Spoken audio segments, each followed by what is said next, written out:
Luce is about to put the fish from the holding tank back into the pond.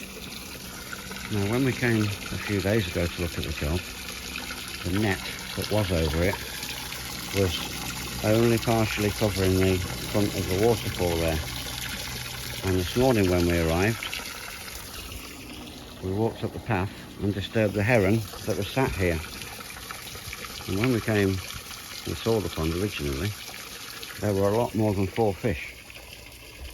So he's had some fish since we came.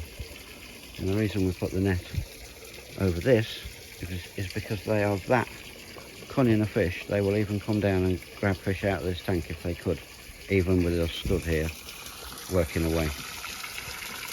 So we've installed a new net that extends all around the pond with nothing, no gaps that it can get underneath. These branches were over the waterfall, but that didn't stop him. So we've just used them to make a bit of a decorative edge and to secure the liner, the net down nicely. Also taking the Liberty just to cut a little bit of that back, just to open the view up a little bit.